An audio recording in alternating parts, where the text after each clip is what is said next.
DBC নিউজের নিয়মিত আয়োজন জেরুসালেম নিবেদিত সংবাদ সম্প্রসারণে সবাইকে স্বাগত জানাচ্ছি আমি মুক্তাদির। অনেক দিনের বাছাই করা সংবাদ এবং এর পর্যালোচনা নিয়ে সংবাদ সম্প্রসারণে আজ অতিথি হিসেবে অনলাইনে যুক্ত আছেন মাছরাঙা টেলিভিশনের বার্তা প্রধান রেজওয়ানুল হক রাজা এবং জাতীয় প্রেস ক্লাবের সাবেক সাধারণ সম্পাদক ইলিয়াস খান। স্বাগত আপনাদের সংবাদ সম্প্রসারণে। ফিরছি আলোচনায়। ইলিয়াস খান, আপনাকে দিয়েই শুরু করি। যেই মানবতা বিরোধী অপরাধের বিচার করে গেছিলেন শেখ হাসিনা, সেই ট্রাইব্যুনালই আজকে তাকে কারাদণ্ড দিলেন। হ্যাঁ, আপনি বলেছেন যে, আপনাকে ধন্যবাদ এবং আমার সহ আলোচক, আমার অত্যন্ত শ্রদ্ধাভাজন জনাব রেজওয়ানুল হক রাজা এবং অনুষ্ঠান যারা দেখছেন। হ্যাঁ, এটি বোধহয় বাংলাদেশের কোনো প্রধানমন্ত্রীর, বোধহয় না, এটি আমার মনে হয় প্রথম 6 মাসের কারাদণ্ড হচ্ছে একজন সাবেক প্রধানমন্ত্রীর। গত 15.5 বছর যে দুর্বিনীত শাসন চালিয়েছেন, যে ফ্যাসিস্ট শাসন ব্যবস্থা চালিয়েছেন, পদে পদে মানবাধিকার লঙ্ঘন করেছেন। তিনি মানুষকে গুম করেছেন, হত্যা করেছেন। ঘর থেকে বের হলে কেউ ঘরে ফিরবে কিনা এরকম কোন নিশ্চয়তা ছিল না। এই বাস্তবতায় আজকে তার মামলার একটা রায় হলো, যদিও এটি অন্য প্রসঙ্গে আদালত অবমাননার রায়। আদালত যদিও আগেও তাকে, নিশ্চয়ই আপনার মনে আছে, তাকে রং হেডেড বলেছিল। রং হেডেড ব্যক্তি কিভাবে বাংলাদেশের প্রধানমন্ত্রী হয়েছিলেন সেই প্রশ্ন কিন্তু আছে, কারণ প্রধানমন্ত্রী হতে হলে, জনপ্রতিনিধি হতে হলে সুস্পষ্ট ভাবে বলা আছে যে তাদের কোনো প্রকার যদি মানসিক সমস্যা থাকে তাহলে তা হতে পারবে। বাংলাদেশে আমরা সেটি দেখেছি, এটি অত্যন্ত ভালো দিক। এবং গত গত বছর এই আজকে যে 2 তারিখে জুলাই মাসে যে আন্দোলন হয়েছিল, তখনও তিনি অনেক ছাত্রদের তার নির্দেশে হত্যাকাণ্ডের শিকার হয়েছে, জনতা হত্যাকাণ্ডের শিকার হয়েছে। আশা করি সেই বিচারগুলো যথাযথভাবে হবে। জি, ইলিয়াস খান, আমরা এবার একটু রেজওয়ানুল হক রাজার কাছে শুনতে চাই।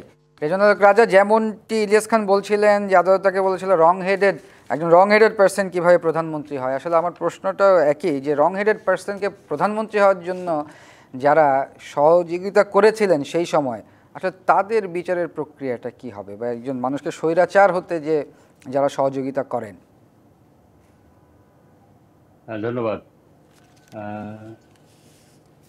তাদের সবারই তো বিরুদ্ধে মামলা হয়েছে আদালতে।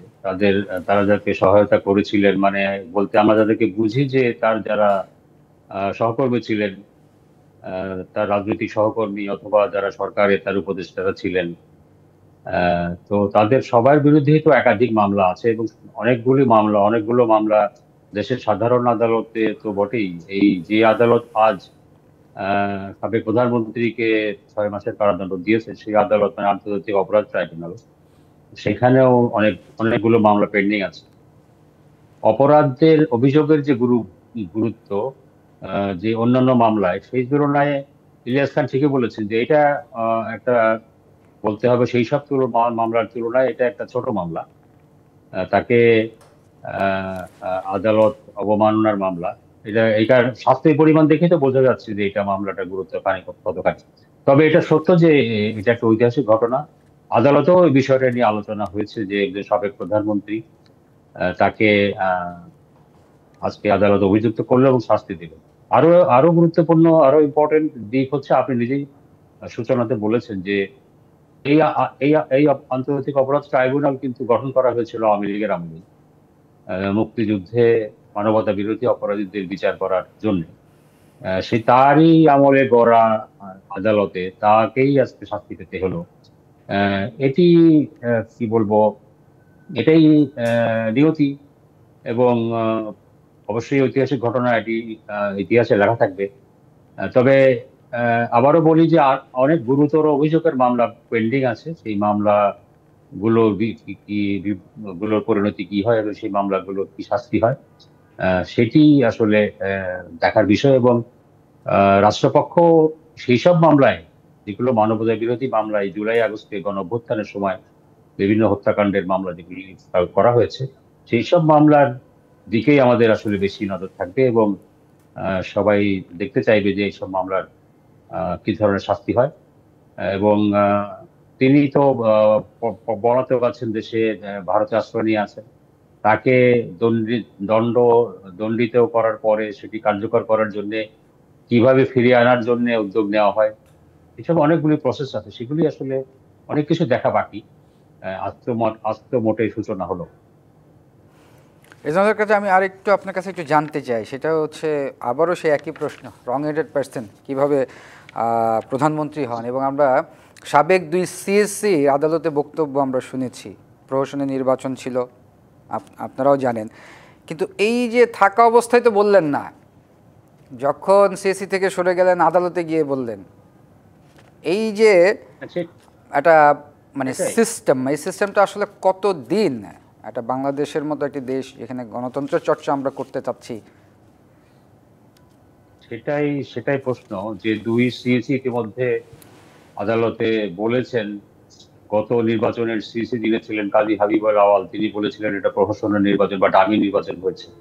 আর তার আগে সিএসি মানে 2018 সালের নির্বাচনের যিনি সিএসি ছিলেন নুরুল হুদা সাহেব, তিনি বলেছেন যে এটা একটা তিনি স্বীকার করেছেন যে দিনের ভোট রাতে হয়েছে। তো প্রশ্ন আমারও, বা প্রশ্ন আমার শুধু না, প্রশ্ন সাধারণ মানুষ, অনেক মানুষের, যে আপনারা এখন এই কথা বলছেন, তখন তো বলেন নাই, বা তখন যদি কিছু আপনাদের করণীয় কিছু নাই থাকতো, তাহলে আপনারা দায়িত্ব ছেড়ে দিয়ে পদত্যাগ করে একটা দৃষ্টান্ত স্থাপন করতে পারতেন। তো এই সমস্ত এখন কথা বলে তারা হয়তো বাঁচার চেষ্টা করছেন বলে আমার কাছে মনে হয়, কিন্তু এটাও একটা অপরাধ। আপনি তো তখন কিছু বলেননি। আমি দেখলাম যে নুরুল হুদা সাহেব বলেছেন যে আমি এর সঙ্গে জড়িত ছিলাম না। আহ, সরকারের আহ, সরকারের সঙ্গে যুক্ত কিছু মানুষ, পুলিশের মধ্যে থাকা কিছু মানুষ, তারা মিলে এটা করেছে, রাতে ভোট দিয়েছে। আমি যখন জানতে পারলাম তখন আমি বুঝলাম যে সব শেষ হয়ে গেছে, আমার আর কিছু করার নেই। অবশ্যই করার ছিল, আপনি তখন রিজাইন দিতে পারতেন। রিজাইন দিলে তো আপনি হিরো হতে পারতেন। সো এরা সমভাবে দায়ী। এই যে আওয়ামী লীগকে বা শেখ হাসিনাকে স্বৈরাচারী হয়ে ওঠার পিছনে তিনি যেমন নিজে অনেকখানি দায়ী, এবং তার যারা ছিল তার আশেপাশের লোকজন, দলের লোকজন বাদই দেন, আমি বলবো যে এই প্রশাসনের লোকজন তাকে ব্যাপকভাবে উৎসাহিত করেছে বা সহযোগিতা করেছে। প্রশাসন তো নির্বাহী বিভাগের অধীনে, কিন্তু নির্বাচন কমিশন তারা তো কোনো নির্বাহী বিভাগের অধীনে নয়, তারা তো স্বাধীনভাবে তাদের দায়িত্ব পালন করার কথা। আজকে যে কথা আপনি বলছেন জোর গলায়, বা কি বলে আপনি খোলাখুলি বলছেন, অপরাধের কথা বলছেন হয়েছিল, তা আপনাদের আমলে এই অপরাধ হয়েছে, সেটার রেসপন্সিবিলিটি তো অবশ্যই সেই সময়কার সরকারকে যখন নিতে হবে, পাশাপাশি ইলেকশন কমিশনকেও নিতে হবে, বা এই সময় যারা দায়িত্ব ছিলেন। আমরা কি ইলিয়াস খানের কাছে শুনি? ইলিয়াস খান, আমরা রেজানুল হক রাজার কথা শুনতে পাচ্ছিলাম। ইলিয়াস খান, নির্বাচন কমিশন যেটা রেজানুল হক রাজা বলছেন একটা স্বাধীন কমিশন, সে চাইলেই পারতেন, বা যখন দেখছিলেন যে নির্বাচন আসলে সুষ্ঠুভাবে হচ্ছে না রিজাইন দিতে পারতেন। এখন বলছেন আসলে পলিটিক্যাল গভর্নমেন্টের সময় আসলে ইলেকশন আমরা দেখেছি সুষ্ঠু হয় না, 18 বলেন 24 বলেন। আমার একটু আপনার কাছে জানতে চাই, আগামী যে নির্বাচনটা আমরা দেখব আসলে কতটুকু ফেয়ার অ্যাকসেপ্টেবল ইলেকশন হবে বলে আপনার মনে হয়? এবারে আমি আশাবাদী হতে চাই, কারণ আপনি জানেন যে পুরো নির্বাচন ব্যবস্থাকে গত 15.5 বছরে ভেঙে ফেলা হচ্ছিল। শুধু পার্লামেন্ট নির্বাচন, স্থানীয় সরকার নির্বাচন, এই যে রাজাবাইদের পিছনে পিছনে ঘুরে আমরা পেশাজীবীদের নির্বাচন, তারপরে নানা নির্বাচন দেখতাম, কিন্তু কোথাও কোনো নির্বাচন ছিল না গত 15.5 বছরে। ধরুন এফবিসিসি এর সভাপতি কে হবে সেটি বিশেষ জায়গা থেকে বলে দেওয়া হতো। এই বিএমএ নিশ্চয়ই রাজাভাই আপনার মনে আছে যে এফবিসি এর নির্বাচন খুব বিশাল অনুষ্ঠান করে হতো, তারপরে বিএমএ নির্বাচন, তারপরে ইঞ্জিনিয়ারিং ইনস্টিটিউটের নির্বাচন, সব নির্বাচনগুলো খুব বড় করে হতো, আমরা খুব উৎসাহের সঙ্গে করতাম। এটা উৎসবের মতো ছিল, সব ভোটারদের কাছে প্রার্থীরা যেতেন, ভোটাররা কথা বলতে পারতেন। কিন্তু পরবর্তী আমরা দেখলাম যে পুরো সিস্টেম একদম বিশেষ জায়গাকে প্রধানমন্ত্রীর কার্যালয় থেকে বলে দেওয়া হতো উনি বিএনপির সভাপতি, উনি কি বলে এফবিসিসি এর সভাপতি, এবং এই সুযোগে অনেক ইলিয়াস খান, এই ব্যাপারে আমরা প্রেস ক্লাবে ইলেকশনের সময় অনেক কথা শুনতাম যে গণভবন থেকে ডিরেকশন। সেটা আমরা এই আলোচনা না করি, কারণ এটা আমাদের সাংবাদিকদের একদম একান্ত বিষয়। নানা বিষয় ছিল, গোয়েন্দা সংস্থা কিভাবে কাজ করেছেন আপনিও জানেন, আমি জানি, রাজাভাইও জানেন, তিনিও জাতীয় প্রেস ক্লাবে আলোচনা আমরা একটু করতে চাই। আমরা যে সব বিষয় নিয়ে আলোচনা করছি, নিজেদেরও ক্রিটিসিজম আমরা একটু করতে চাই। হ্যাঁ, সেটি তো হয়েছে, আপনি জানেন।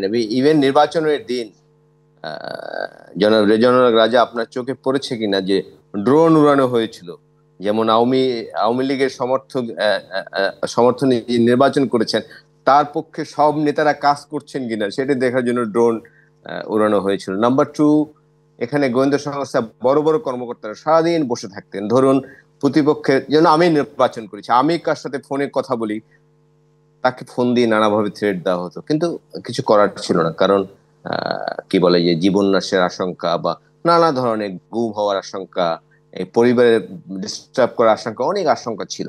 সেভাবে নির্বাচন হয়েছিল। কিন্তু আপনি যে প্রশ্নটি করেছেন আমি সেইভাবে বলতে চাই, এবার আমরা আশাবাদী হতে চাই। এবার আশাবাদী হতে চাই এই কারণে, এবার কিন্তু সব দল, শুধু পালিয়ে যাওয়া দল, ফেসিস্ট দল বাদে সবগুলো দল এবার নির্বাচনের ব্যাপারে খুব সরব হয়েছে এবং গণতান্ত্রিক পদ্ধতিতে তারা একটি নির্বাচন চাচ্ছে। ভোটাররা যাতে প্রকৃত পক্ষে ভোট দিতে পারেন, ভোটটি যেন রাতে না হয়ে, যেন ভোটটি যেন ডামি ভোট না হয়, সেই চেষ্টা কিন্তু সবার মধ্যে আছে। আমি আশা করতে চাই এবারে যারা নির্বাচন কমিশন এবং নির্বাচন কমিশনে যারা আছেন তারাও তো দেখছেন যে এই প্রহসনের নির্বাচন কন্ডাক্ট করলে পরিণতি কি হয়। যেমন নুরুল হুদা সাহেব, যদিও সেটি অত্যন্ত নিন্দনীয়, তাকে জুতো দিয়ে পেটানো হয়েছে, যদিও সেটা কোনোভাবেই সাপোর্ট করি না, বাট তাদের পরিণতিটা কি হচ্ছে দেখেন। এই যে হাবিবুল আওয়াল সাহেব, কথাবার্তা শুনে মনে হচ্ছে খুব ভদ্রলোক, তাকেও আজকে জেলের ঘানি টানতে হচ্ছে, যদিও একজন নির্বাচন কমিশনার এখনো গ্রেপ্তার বা আটক হননি, আমি জানি না কেন হননি।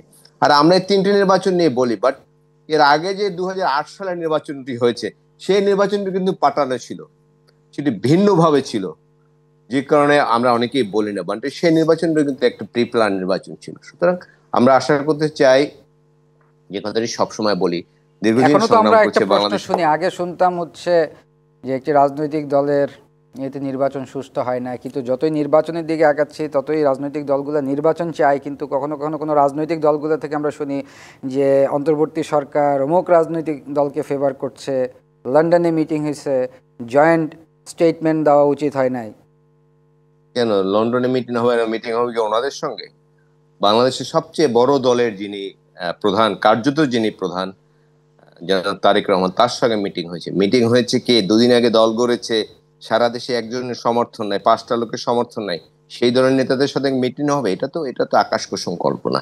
নানা জায়গায় আমরা স্বৈরাচার বিদায় করেছি, কিন্তু আচরণে আমরা কিন্তু অনেকেই স্বৈরাচার রয়ে গেছি, এটি কিন্তু আমাদের মাথায় রাখতে হবে। আমি যা ভাবি সেরকম সবকিছু করতে হবে। এই আজকে একটু আগে আপনাদের ইলিয়াস খবরে খান, দেখলাম। যখন এই প্রশ্নগুলো ওঠে যে অন্তর্বর্তী সরকার বা কোনো একটি সরকার কাউকে সাপোর্ট দিচ্ছে বা যে কোনো রাজনৈতিক দল, সেখানে আপনি আসলে কতটুকু আশা দেখেন? আপনি আশার কথা বলছিলেন যে 18, 24, 2008, কিন্তু যখন ইলেকশনের আগে এরকম প্রশ্ন ওঠে, প্রশ্নটা যারা ইলেকশন কোনোদিন জিততে পারবে না তারা এই প্রশ্ন তোলে, কোন দলকে সাপোর্ট করছে আমি তো জানি না।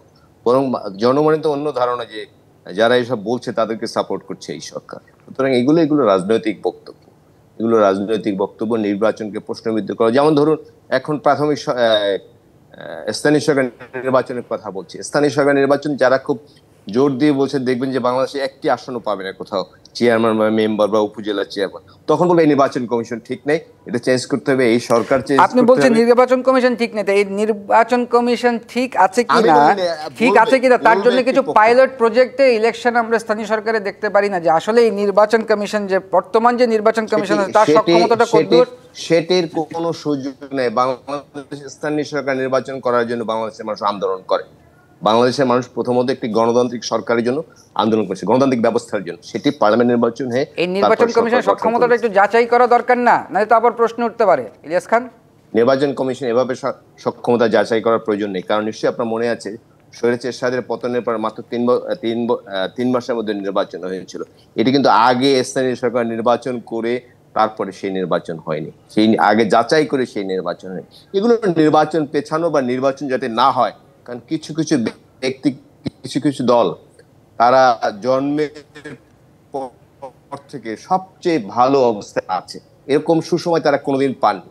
এই সুসময়টা যেন খুব দ্রুত চলে না যায়, এই জন্য নির্বাচন পেছানোর জন্য নানা কথা বলছে, নানা একের পর এক দাবি জানাচ্ছে। না, তারেক সাহেবের সাথে কেন মিটিং করলেন, এটা বিরাট ভুল হয়ে গেছে, এটা বিরাট অন্যায় হয়ে গেছে। এগুলো আসলে নির্বাচন পেছানোর কৌশল। এবং যারা গণতন্ত্র পছন্দ করে না, গণতান্ত্রিক শক্তি পছন্দ করে না, সেই শক্তি এই কথাগুলো বলছে। এগুলো ধোপে টিকবে না। বাংলাদেশের মানুষের মধ্যে এখন নির্বাচনে ক্ষুধা রয়েছে, তারা 15.5 বছর কোনো ভোট দিতে পারেনি, তারা কিন্তু ভোট দিতে চায়।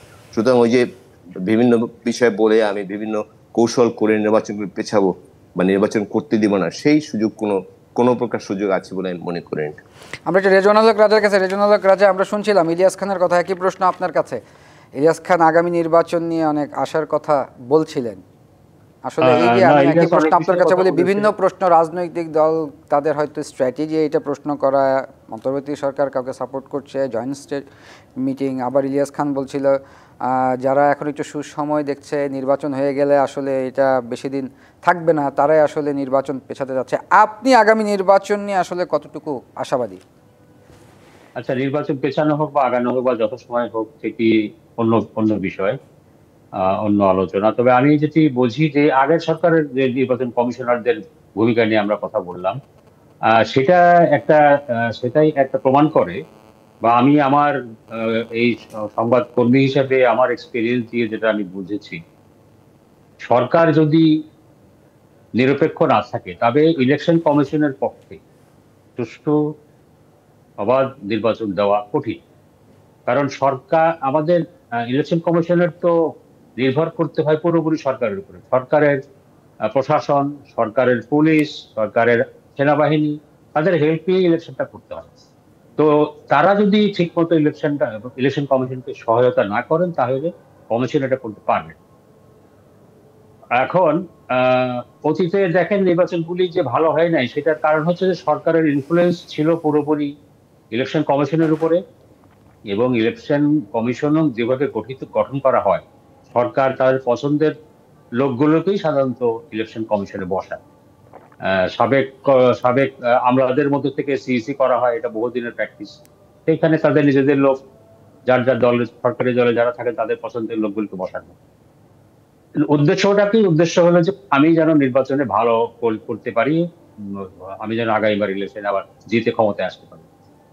এইবার আশাবাদী হওয়ার মূল কারণ যেটা আমি বুঝি, সেটা হচ্ছে যে বর্তমানে যে সরকার আছেন, তারা, তাদের কোনো রাজনৈতিক অভিলাষ নেই যে তারা এই আগামী ইলেকশনের মধ্য দিয়ে তারা আবার ক্ষমতায় আসার আসতে চান। যেহেতু তাদের কোনো রাজনৈতিক ইচ্ছা নাই, তারা তো বলেছেন যে তারা কোনো নির্বাচনে কেউই নির্বাচনে অংশ নেবেন না, এবং তারা ইলেকশনটা দিয়ে তারা বিদায় নেবেন। এটা তো তারা পরিষ্কার করেই বলেছেন। এবং এই সরকারে যারা আছেন বা তাদের কারো ইলেকশন করার কোনো সুযোগও নাই আইনে। সো এই কারণেই তারা সুষ্ঠু এবং নিরপেক্ষ নির্বাচন দেবেন বলে আমার বিশ্বাস। ইলেকশন কমিশনকে যত ধরনের সহায়তা করার কথা, তারা সেটা 100% করবেন। প্রধান উপদেষ্টা তো একাধিকবার বলেছেন যে এবারের নির্বাচন হবে বাংলাদেশের ইতিহাসের সবচাইতে ফ্রি অ্যান্ড ফেয়ার ইলেকশন। আমরা আরো আলোচনা করব। রেজওয়ানুল হক রাজা, আমাদের একটা বিরতি সময় আছে, আপনারা থাকুন। রেজওয়ানুল হক রাজা, ধন্যবাদ। প্রিয় দর্শক, জেদুসালাম নিবেদিত সংবাদ সম্প্রসারণে একটি বিরতি সময় হয়েছে, সঙ্গেই থাকুন। বিরতির পর আবারও স্বাগত। জেদুসালাম নিবেদিত সংবাদ সম্প্রসারণে আমাদের সাথে অনলাইনে যুক্ত আছেন মাছরাঙ্গা টেলিভিশনের বার্তা প্রধান রেজওয়ানুল হক রাজা এবং জাতীয় প্রেস ক্লাবের সাবেক সাধারণ সম্পাদক ইলিয়াস খান। ফিরছি আলোচনা। ইলিয়াস খান, আমরা বিরতির আগে রেজওয়ানুল হক রাজার সাথে কথা বলছিলাম। উনি বলছিল যে অন্তর্বর্তী সরকার, ওনারা বলেছেন যে ওনারা কোনো নির্বাচন করবেন না, এটা একটা নন পলিটিক্যাল গভর্নমেন্ট। কিন্তু আমরা এটাও দেখেছি যে এই সরকারে থাকা অবস্থায় সরকার থেকে পদত্যাগ করে নতুন একটি রাজনৈতিক দলে যুক্ত হয়েছেন এই সরকারের সাথে যারা ছিলেন। আসলে এইসব কারণেই কি আসলে মানে অনেক সময় বলে যে নিউট্রাল যে ব্যাপারটাই, এই জন্য কি কোয়েশ্চেনগুলো উঠছে?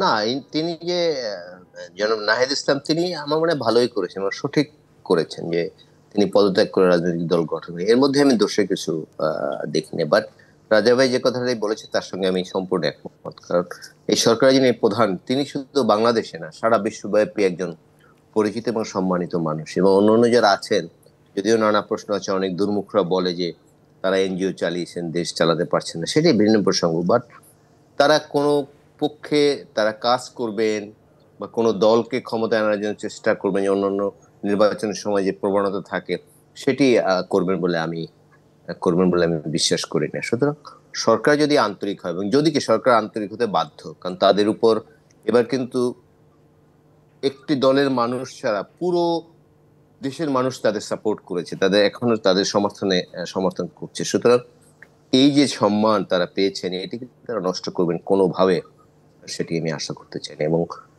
যদি সরকার নিরপেক্ষ থাকে তাহলে কিন্তু নির্বাচনে কারচুপি করা একটু কঠিন। কঠিন, সম্ভবই না। কারণ আমরা দেখেছি বাংলাদেশে যে নির্বাচনটিকে সবচেয়ে নিরপেক্ষ বলা হয়, যে অবাধও বলা হয়, সবচেয়ে যে 90-তে যে নির্বাচনটি হয়েছিল, এই 91 এরশাদ সাহেবের পতনের পরে, সেই নির্বাচনে কিন্তু সরকার একদম অনেক নিরপেক্ষ ছিল, একদম সম্পূর্ণ নিরপেক্ষ ছিল, যে কারণে নির্বাচন তার কোনো প্রভাব হয়নি। এবং নিশ্চয়ই আমাদের মনে আছে তখন কিন্তু জনমনে একটা ধারণা ছিল, বা আওয়ামী লীগের অনেকে মনে করেছিলেন যে আমরাই ক্ষমতায় চলে আসতেছি, কিন্তু ফল দেখলাম যে তার উল্টো হয়েছে, বিএনপি ক্ষমতায় এসছে। সুতরাং আমি আশা করতে চাই এখন যে সরকার রয়েছে তারা নিরপেক্ষ ভূমিকা পালন করবেন, তাদের সম্মান রক্ষা করবেন, জনগণের জন্য তাদেরকে নিয়ে কোনো প্রশ্ন, নেগেটিভ প্রশ্ন না ওঠে, সেই চেষ্টাটা তারা সবসময় করবেন। এবং দীর্ঘদিন পর আমরা একটি গণতান্ত্রিক সরকার পাবো, যারা প্রকৃত ভোটে জনগণের ইচ্ছা অনুযায়ী, জনগণ যাকে ইচ্ছে তাকে ভোট দেবে, এই পদ্ধতির মাধ্যমে নির্বাচিত হবে। রাতের ভোটেও না, দামি ভোটেও না, ভোটহীনও না, প্রকৃত ভোটে নির্বাচন হবে এবং বাংলাদেশের আবার গণতন্ত্র ফিরে আসবে। রেজানুল হক রাজা, আমরা ইলিয়াস খানের কথা শুনছিলাম, আমি একটু আপনাকে প্রশ্নটা করি। রেজানুল হক রাজা বলছিলেন সরকার আন্তরিক আর আন্তরিক হতে বাধ্য। আপনি কি এখানে কোনো ডিফারেন্স খুঁজে পান? আমাকে প্রশ্ন করছে? না, আমি রেজানুল হক রাজার কাছে জানতে চাচ্ছি আপনার কথাতে, যে সরকার আন্তরিক, কিন্তু সরকার আন্তরিক হতে বাধ্য। আমি দুটোই এক্ষেত্রে এই সরকারের ক্ষেত্রে প্রযোজ্য। প্রথমত তারা আন্তরিক, দ্বিতীয়ত কথা হচ্ছে যে কেউ যদি কেউ থাকে না, মানে একটা সরকারের মধ্যে সবাই যে সমান ভালো, সমান আন্তরিক এরকম তা নাও হতে পারে। কারো কারোর মধ্যে যদি কোনো অন্য ইচ্ছা থাকেও, ইলিয়াস খান একটু আগে যেটা বলেছেন, এই সরকারের কোনো উপায় নাই একটা ফ্রি অ্যান্ড ফেয়ার ইলেকশন দেওয়া ছাড়া, কোনো উপায় নাই। সুতরাং আন্তরিক হতে বাধ্য যেমন সত্য, আন্তরিক তারা সেটাও সত্য। তবে শুধুমাত্র আমি যেটি বলতে চাচ্ছিলাম যে শুধুমাত্র সরকারের আন্তরিকতা বা নিরপেক্ষতাই সুষ্ঠু অবাধ নিরপেক্ষ নির্বাচনের জন্য যথেষ্ট না। আরেকটা যে বড় অংশীজন তারা হচ্ছে যারা ইলেকশনে অংশ নেবেন, পলিটিক্যাল পার্টিজ, তাদেরও তাদেরও বড় ধরনের সহযোগিতা ইলেকশন কমিশনের জন্য, একটা ভালো ইলেকশন করার জন্য দরকার হবে। আপনি বলেছেন অলরেডি যে একটি দল ইতিমধ্যে অভিযোগ করা শুরু করেছে যে এই নির্বাচন কমিশন নিরপেক্ষ না। আপনি যদি এই ইলেকশন চেঞ্জ করে নতুন ইলেকশন গঠন করেন, তখনও কেউ না কেউ এটা এই অভিযোগ তুলতেই পারে। কারণ যখনই যাদের সুবিধা হবে না মনে করবে, বা ইলেকশন কমিশনের কোনো ভালো সিদ্ধান্ত যখন কারো বিরুদ্ধে যাবে, তখনই তারা এই প্রশ্নটা করবে। এটা আমাদের বহুদিনের পুরোনো প্র্যাকটিস। তো সব ইলেকশন পার্টিগুলি যদি কোঅপারেট না করে, এবং আপনি এমন শুধু এটাকে এই ক্ষেত্রে না, দলের নমিনেশন দেওয়া, নমিনেশনের সময় আমার ধারণা যে এবার নমিনেশন দলগুলোকে অনেক চ্যালেঞ্জের মুখে পড়তে হবে, মানে বড় দলগুলোর ক্ষেত্রে বিশেষ করে। কারণ ধরেন বিএনপির কথা যদি ধরি, বিএনপি এমন একটি বড় দল যাদের ক্যান্ডিডেট হওয়ার জন্য প্রত্যেক আসনে একাধিক প্রার্থী আছে, যোগ্য প্রার্থী। তো বিএনপি তো সবাইকে নমিনেশন দিতে পারবে না। তো এটা নিয়ে যেমন একটা ধরেন নিজেদের মধ্যে গোলমাল রেষারেষি হতে পারে। তো একই রকম ভাবে অন্য দলের সঙ্গে নির্বাচনে জেতার জন্য যারা কাছাকাছি আছেন, বা তাদের বড় দল হিসেবে স্বীকৃত, তাদের মধ্যেও আহ, নির্বাচনে জেতার জন্য লড়াই, নির্বাচনী সংঘর্ষ, এরকম অনেক ঘটনা তো আমরা দেখেছি অতীতে। এবং এই এই এরকম মানে পরিস্থিতি যদি উত্তপ্ত করে ফেলে মানে দলগুলো, তাহলে তো ইলেকশন কমিশনের পক্ষে ফেয়ার ইলেকশন বা ভালো ইলেকশন করা মুশকিল। তো সরকারের যেমন নিরপেক্ষতা লাগবে, সম্পূর্ণ সহযোগিতা লাগবে, তেমনি যারা আহ অংশ নেবে দলে নির্বাচনে, সেসব দলগুলোর জন্য সহযোগিতা, পুরোপুরি সহযোগিতা দিতে হবে ইলেকশন কমিশনকে। যদি আমরা একটি ঐতিহাসিক নির্বাচন বা ইতিহাসের সবচেয়ে ভালো নির্বাচন দেখতে চাই, তাহলে এইগুলো লাগবে। তো আমরা আশা করি যে আমি একটু ইন্টারাপ্ট করে আপনাকে, আমরা একটা খবর দিই যে নারী এশিয়া কাপের চূড়ান্ত পর্বে গেলেন বাংলাদেশের নারীরা মায়ানমারকে হারিয়ে। আমরা একটু এই খুশির যে সংবাদটি আমরা পেলাম, আমরা একটু আপনি এবং ইলিয়াস খানের কাছ থেকে একটু শুনবো। রাজা ভাই, আপনি একটু বলেন। অবশ্যই এটি একটি বড় বড় খবর। এই শুধু আজকে যে মিয়ানমারকে হারিয়েছে তা না, আমাদের মনে আছে এর আগের ম্যাচে বাংলাদেশ 10 গোলের ব্যবধানে আপনার প্রতিপক্ষকে হারিয়েছিল। তো বাংলাদেশের মেয়েদের ফুটবল ফুটবলে বিজয়ী হবার বা ক্রীড়া নৈপুণ্য দেখানোর বা ভালো করার বা চ্যাম্পিয়ন হওয়ার বা শিরোপা আনার রেকর্ড কিন্তু নতুন না। ধারাবাহিকভাবেই বাংলাদেশের মেয়ে নারী ফুটবলাররা ভালো করছেন, এবং সাফ চ্যাম্পিয়ন হওয়ার পরে তাদেরকে আমরা যেভাবে সম্বর্ধনা দিয়েছি সারা দেশবাসী, সেটা তো আমরা সবাই এখনো মনে আছে। তো আমি তাদেরকে অভিনন্দন জানাই এই দলকে, এবং আশা করবো যে তারা চূড়ান্ত পর্বে খেলবেন এবং সেখানেও আমাদেরকে এরকম আনন্দ করার উপলক্ষ এনে দেবেন। না, আমি আমি যেটা আমরা বলতে একটু চাই, ইলিয়াস খানের কাছে শুনি। জি, এই দলকে কনগ্রাচুলেট করতে চাই, কারণ ফুটবলের অবস্থা আমরা জানি। বহু বছর ধরে আমাদের ছেলেবেলা ফুটবল খুব জনপ্রিয় ইলিয়াস খেলা ভাই, ছিল। আপনার ভিডিওটি কোনো কারণে অফ, আমরা দেখতে পাচ্ছি না, আপনি কি একটু দেখবেন প্লিজ? আমরা অডিও শুনতে পাচ্ছি আপনার। আমি জানি না কোনো যান্ত্রিক আহ, আমি কি আবার আবার লাইনে ঢুকবো? না না না না। সেটা কি? আচ্ছা, আমরা একটা ব্রেক নিই, ব্রেক থেকে এসে শুনবো। প্রিয় দর্শক, সংবাদ সম্প্রসারণের একটি বিরতির সময় হয়েছে, সঙ্গেই থাকুন। বিরতির পর আবারও স্বাগত। জেজে সেরেম নিবেদিত সংবাদ সম্প্রসারণে আমাদের সাথে অনলাইনে যুক্ত আছেন রেজওয়ানুল হক রাজা এবং ইলিয়াস খান। আবারও স্বাগত আপনাদের সংবাদ সম্প্রসারণ। ইলিয়াস খান, আপনার কাছে আমার প্রশ্ন। আজকে তারেক রহমান বলেছেন, বিএনপির ভারপ্রাপ্ত চেয়ারম্যান, গণতন্ত্রের ভিত্তি শক্ত করতে অনেক কিছুতেই ছাড় দিচ্ছে বিএনপি, এবং এটি দেশের গণতন্ত্র আসলে নির্বাচনের মাধ্যমেই আসলে ফিরে আসতে হবে। শক্ত গণতন্ত্রের ভিত্তি যদি আমরা বলি, আর সেটা নিয়ে আমরা ইলেকশন কমিশন নিয়েও কথা বলছিলাম, যে একটি ইলেকশন কমিশনের দায়িত্ব কী এবং ইলেকশন কমিশন কীভাবে একটি সুন্দর নির্বাচন করতে পারেন। কিন্তু যদি প্রশ্ন ওঠেন আপনার কাছে, প্রশ্ন ধরেন ইলেকশনের শিডিউল হলো, ইলেকশনটা হলো, কিন্তু যখনই কোনো না কোনো একটা রাজনৈতিক দল যখন জয়ের দান প্রান্তে যাবে, তখন যদি অন্য রাজনৈতিক দলগুলো যদি বলে যে না, ইলেকশন সুষ্ঠু হয়নি, আমরা বয়কট করলাম, আসলে তখন কতটুকু অ্যাকসেপ্টেবল ইলেকশন হবে? না না, এগুলো করে লাভ নেই। আপনি, আমি এবং আমার স্টুডিওতে যে আমার রাজা ভাই আছেন, এগুলো আস্ক করা যায়, মানুষ বুঝতে পারে। যেমন এই যে বলেছে যে, আমি টক শোতে অনেক সময় বলেছি যে এই যে রাতে ভোট হয়েছে, কোনো মামলা হয়েছে, কোনো প্রমাণ আছে, এটা কিন্তু সব টক শোতেই বলতো, বাট ভোটটি যে রাতে হয়েছে সেটি কিন্তু সবাই জানতো। হ্যাঁ, সুতরাং এটি এটি সাধারণ মানুষ বুঝতে পারে। যেমন নিশ্চয়ই আপনার মনে আছে যে 91 সালের নির্বাচনের পরে কিন্তু শেখ হাসিনা বলেছিলেন যে সূক্ষ্ম কারচুপি হয়েছে। কিন্তু তিনি প্রথম 2-3 বছর কোনো ঝামেলা করেননি। তিনি জানেন যে এগুলো রাজনৈতিক কথা, আসলে সূক্ষ্ম কারচুপি হয়নি। এরকম বিএনপির পক্ষ থেকে অভিযোগ করা হয়েছে প্রথম দুইটি ভালো নির্বাচনের সময়। সুতরাং নির্বাচনটি যে দল হারবে বাংলাদেশে, এটা রাজনৈতিক সংস্কৃতি, আমার সেই দলই বলবে যে নির্বাচন সুষ্ঠু হয়নি। সুতরাং এগুলো বলে কোনো লাভ নেই। সাধারণ মানুষ কিন্তু বুঝতে পারবে যে নির্বাচনটি কেমন হয়েছে, আমি ভোট দিতে পেরেছি, কিন্তু আমরা সবাই জানবো। সুতরাং প্রকৃত ভোট যদি হয়, টুকটাক অভিযোগ উঠলেও সেটি যে একটি টেকসই নির্বাচন এবং এই নির্বাচনের মাধ্যমে যে প্রকৃত জনপ্রতিনিধি নির্বাচিত হবে, তারা তাদের সময়কাল পার করতে পারবেন এবং সেটি বাংলাদেশের গণতন্ত্রের জন্য সবসময় ভালো ফল বয়ে আনবে। কারণ আপনি যেখানে 4টি নির্বাচন বাংলাদেশে যে মোটামুটি সুষ্ঠু হয়েছে বলে সবাই মনে করে, 91 সালে, 96-এ, 2001-এ, 2008-ও যদি অনেকে বলে, বাট আমি বলতে চাই না, সেটি ভিন্ন প্রসঙ্গ। তো এই নির্বাচনে পরাজিত দল কিন্তু সবসময় অভিযোগ করেছে যে এই নির্বাচন সুষ্ঠু হয়নি, যারা হেরেছে। কিন্তু সাধারণ মানুষ কিন্তু মেনে নিয়েছে এবং সেই রাজনৈতিক দলগুলো একটা পর্যায়ে সেটি মেনে নিয়েছে যে নির্বাচনটি সুষ্ঠু হয়েছে। সুতরাং এখন যদি কোনো দল, যেমন 2-1টি দল আছে খুব বড় বড় কথা বলে, বাংলাদেশের প্রকৃত ভোট হলে 1টি আসনও পাবে না, আমরা কিন্তু বুঝি সবাই, পাওয়ার কোনো প্রকার সুযোগ নেই। তারপর এই যে বলছে যে ইসলামিক দলের সব কি একটা বক্স করবে, ইসলামী দল একটা বক্স করলে কত % ভোট পাবে, আপনি, আমি এবং এই অনুষ্ঠান যারা দেখছেন কিন্তু সবাই বোঝে। সুতরাং আমি না যেতে নির্বাচন ভালো হয়নি, নির্বাচন অবাধ হয়নি, এটি এটি বলার সুযোগ আসলে থাকবে বলে মনে করি না। কারণ রাজা ভাই একটু আগে যে কথাটি বলেছেন, রাজা ভাই একটু আগে বলেছেন যে এই সরকার নির্বাচন সুষ্ঠু করতে আন্তরিক এবং আন্তরিক হতে বাধ্য।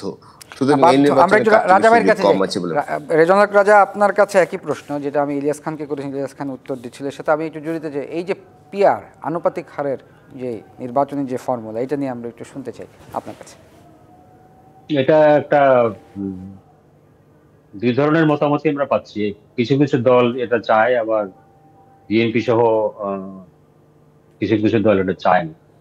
তো আমি সিম্পলি যেটা বুঝি যে যে বিষয়ে কোনো আমরা একমত হতে পারছি না, তাহলে সেই বিষয়টা আমরা বাদ দিই।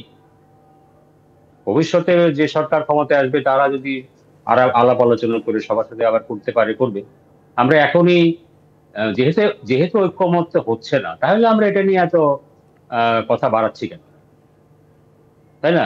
প্রধান বিরোধী দল বিএনপি, তার তো অবশ্যই একটা সে আছে, তার কথা গুরুত্ব দিতে হবে আপনাকে।